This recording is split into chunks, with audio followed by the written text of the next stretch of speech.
Hello, you wonderful people, and welcome to another episode of Not Too Comic Book. This being a show where I talk about TV shows that are adaptations of comic books. For today's episode, I'm going to talk about the latest episode of The Flash, as well as Agents of S.H.I.E.L.D.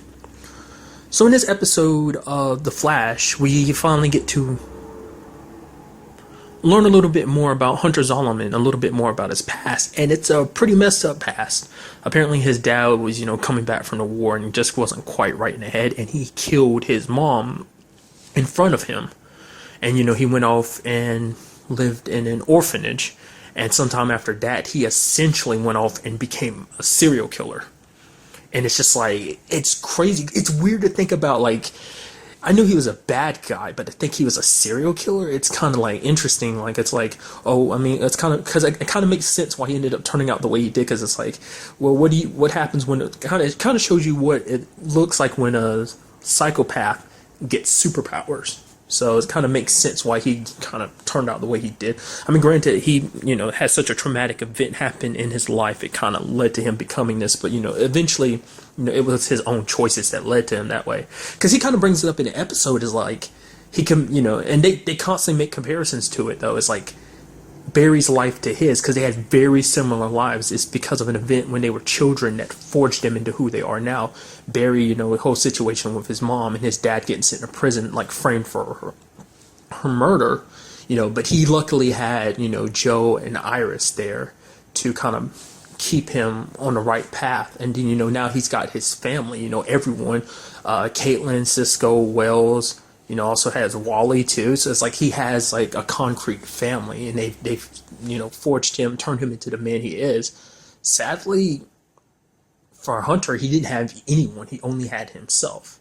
And the time, like, he was, I think from what it looked like, it was like he was about to be executed, but then he got his powers. So, and I really liked it when Barry was zipping, around, when he was fighting, like, Zoom's chasing after him. He's just zipping all around, and it's just like, for one, I love that. I love speedster battles because it just looks so cool. I get so giddy, and it's like, ooh, I get super hyped about it. It's just like, just the chasing him all around town and Barry being fast, and I'm like, yeah, go Barry, go.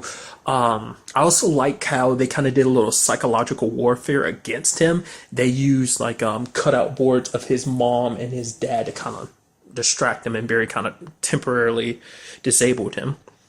And, and like I said earlier, like, Hunter brought up the fact is that him and Barry could have easily ended up in a situation, like, Barry could have easily ended, like, up like him. And it's like, truth be told, is you don't know if circumstance, I mean, granted, Barry's a good kid at heart, but there's nothing to say that Hunter wasn't a good kid, too. It's just, they kind of had both the same traumatic experience. And it's so interesting to see that parallel of how they became two very different people. And I loved it when he was basically telling Barry's like, you can't like hold the darkness or lock away the darkness. And then his eyes glow black, and he talks in that voice. It's just like so badass, because even Reverse Flash, the only time you ever see his eyes turning red is when he's wearing his mask, which is like something I never really understood why it works like that, because because there have been moments when it only applies when he's using his speed typically. Because when he's just normal standing still, you don't see his red eyes. But I don't know, that was just, it just, I don't know, it makes me wonder, like, why that happens sometimes. Is that something connected to his speed? Does he have to be moving at a very fast speed for his eyes to glow red? Because it's like, I think there have been times where you've seen Eobard move really fast and his eyes still not glow red, so I don't really understand that. But it's like, I guess the reason why Hunter can do what he can with his eyes is because maybe the velocity 9 in his system. And I really like, he finally explained that whole situation, because he even, like, it came up as like, okay, how did you do what you did? Like, the whole Jay situation, it's like, essentially it was a time remnant. It went a little bit over my head. My understanding of it is, I mean, granted, your understanding might be different. It might be the correct way of thinking about it, but the way I'm thinking is, essentially, he went back in time, grabbed himself from a different point in time, specifically, kind of like how Reverse Flash, even though he's dead, we see him dead, he's still able to come back And essentially, because of the experience of meeting Barry and them, it ended up leading him to come up with a plan of impersonating Wells and everything later on down the road. So his what they labeled as his quote unquote origin story, even though we never really got like his origin story like too much. I mean, we got to a certain extent of understanding why he became the bad guy, because he wanted to be like the Flash, but if he couldn't be the Flash, he wanted to be the one to destroy the Flash, essentially. But it's like, essentially, what I'm saying is he took himself from a past point in time and killed himself. He's like, it took a lot of convincing to have my past me understand that I'm going to kill him, just so he could keep up the charade. And he even explained, like, because the whole, like, oh, what about, Jay Garrick going up against Zoom? That's because he was playing hero, because he wanted to fill people with hope so he can snatch it away from it. It's like, he is seriously twisted. He's like delighted about this. It's crazy. Because at the very least, with Reverse Flash, at least in the sense of we've come to know him, the only reason why he did what he did because he wanted to go home. He wanted Barry faster so that he could get home. Reverse, I mean, at the end of the day, Hunter just wants to save himself. He's wanted Barry's speed because it's the only way that could save him. And then Barry even brought it up. It's like, if you had come to us, we could have helped you. It's like Caitlin found a cure. He's like, a temporary cure. He's like, the only thing that can save me is your speed. And he ended up actually, getting Barry speeded in an episode because he kidnapped Wally. And it was just like, because it came to that moment, because even Joe was like, I can't ask you to give up your speed to get Wally back, but Wally's my son. It's just like, he's like, I don't know what to do. But Barry's like, you know what? It doesn't matter because we're family. Wally's just is a big part of this family too. So if it means getting him back, I'm willing to give, Jay my speed. And he ended up taking it. And he looked pretty scary, like, when he finally he's kind of laughing a little maniacally, his skin starts to pale up, and it's just like, he was about to kill Barry until Caitlin kind of, because she was able to kind of speak to him, because no matter how twisted he is, there is a part of him that came to love Caitlin and care for her, so her words kind of got to him, and he grabbed her and basically dashed off with her. So it's like, dude, that's just insane, because I knew there had to be some reason why they were like setting Wally up to live in their house with Joe. I was like wondering what the whole reasoning for that is. But Barry is now without speed. He's without power. So it's like, what is he going to do? Like, he legitimately can't stop Zoom now, without his speed.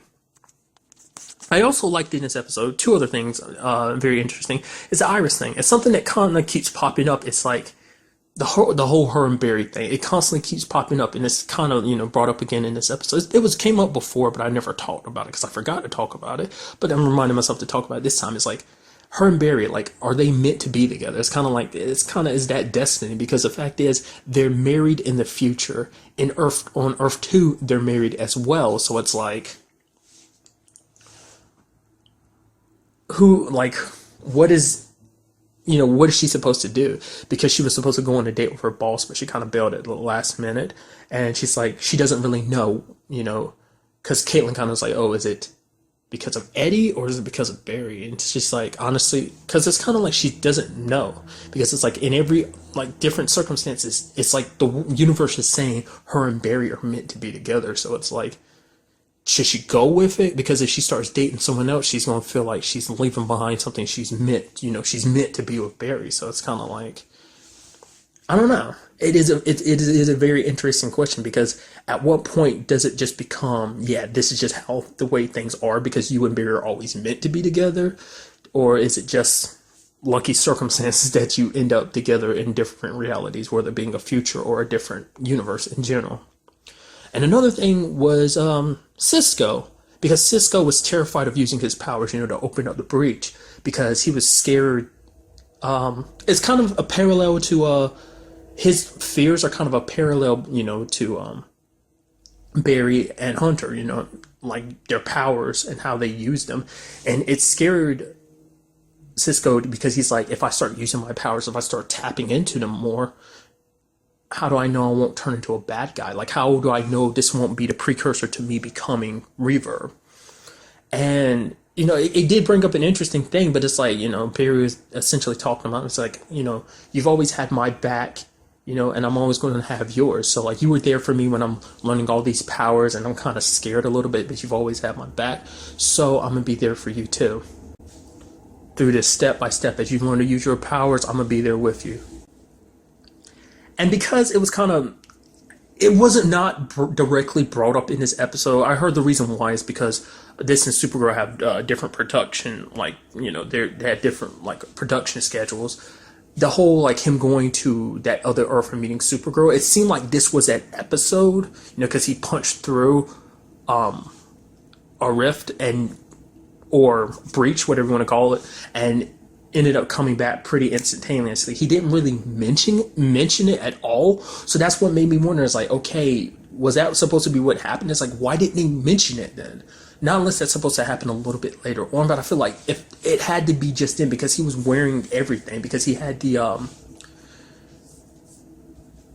apparatus on his chest, you know, the thing that helps him move a little faster. You know, he got the technology, same thing that Reverse Flash wears, that thing on their chest. It's like, yeah, he wore a bigger, bulkier version. Granted, like, Wells was able to make a smaller version for him. And it's like, this was that time, but they didn't mention it all. He didn't mention his adventure. It's like, I would have appreciated just like a little one sentence being like, man, yeah, it was crazy over there on Earth, like this other Earth, let's call it Earth 3. And, you know, having Cisco react to the fact is, whoa, you met a girl who's an alien? Like, to me, it seemed like that might have been some, like, off-screen stuff. It's like, all you had to do was take a couple seconds to do that. But, you know, that's me just, because I love that crossover so much that it's like, I wish you had mentioned it. Like I said, maybe I'm 100% wrong and this wasn't that time, but it's like, obviously, I'm pretty damn sure that this was that episode that kind of allude to him going to that other Earth and meeting Supergirl. So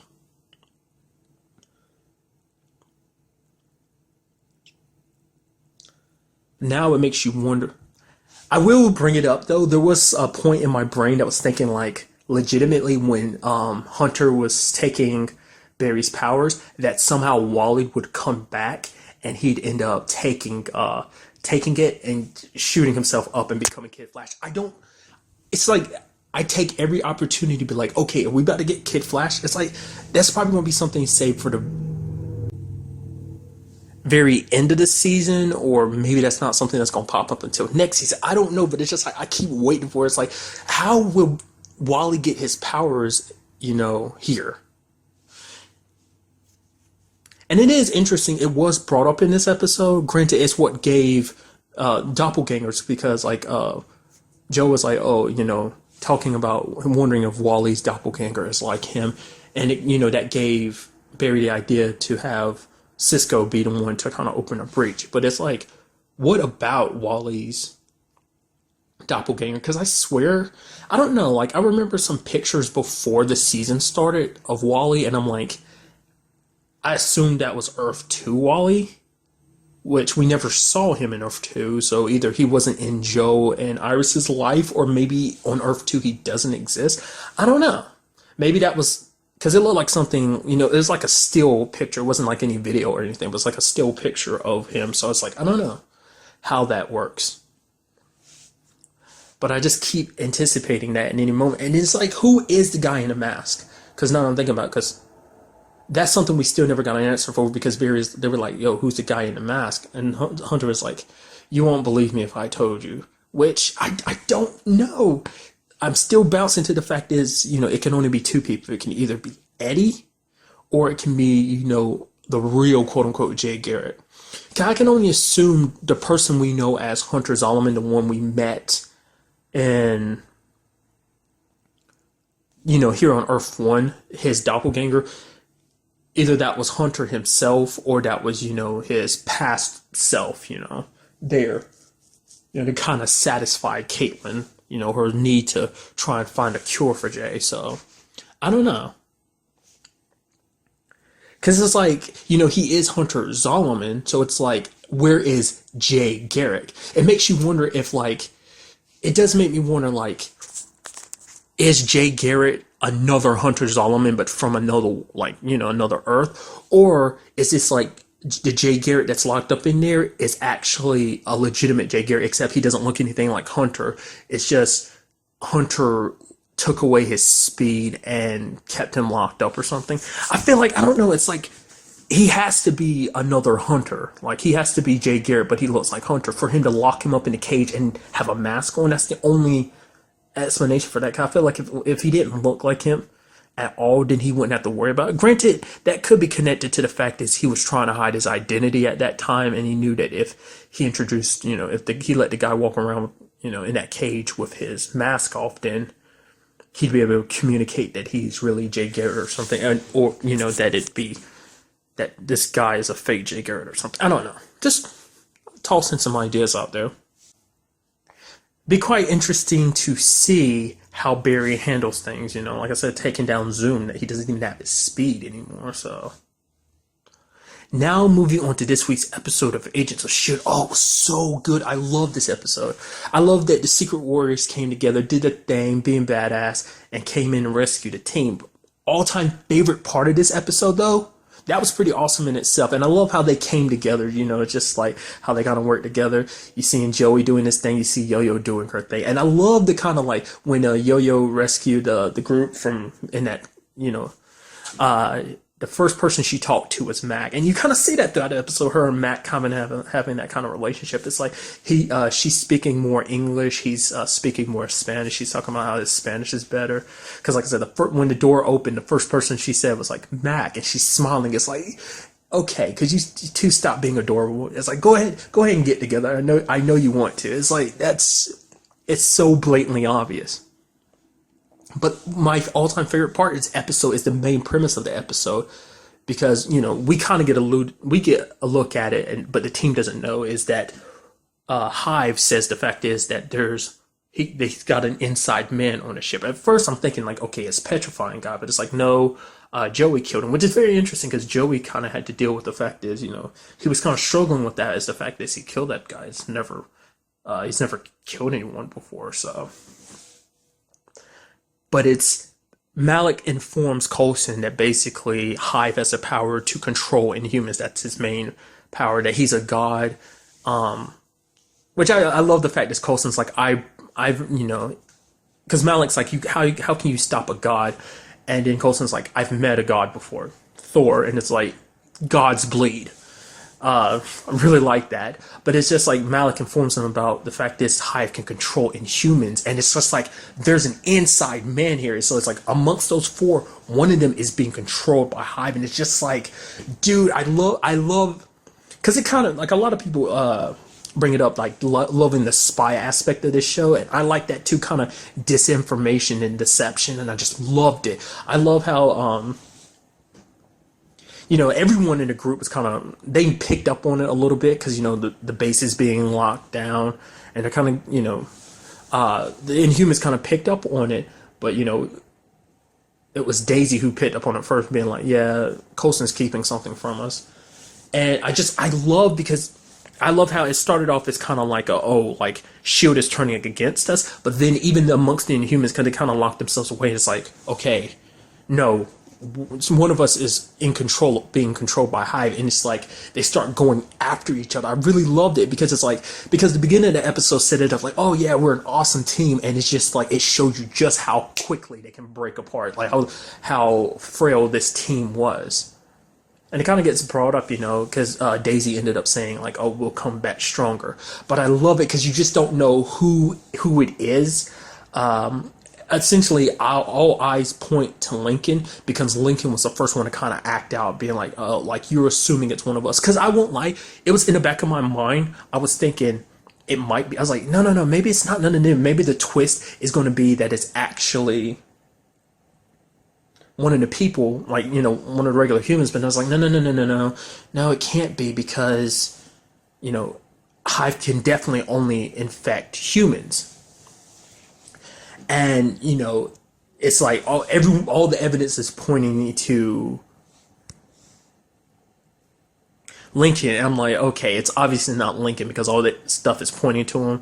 But it's like, honestly, I don't, who could it be? And then, I was like, because it did pop in my mind. It was, I was thinking, oh man, maybe it's Daisy. I was like, I don't know. It's going to be a great, great twist. And then she came to visit Lincoln and she's talking to him like, it's totally Daisy. And he quickly figured it out too. It's just like, I love that it was her because it made it that much better because what happened was she manipulated Lincoln. She knew he would react the way he did. Like he would kind of let his anger get the best of him, and she used that. She knew she could take advantage of that, and it's like, oh, that's so heartbreaking and twisted. Because like basically, she was talking about, oh, we can leave, we can run. It's like, being part connected with Hive, it feels so good.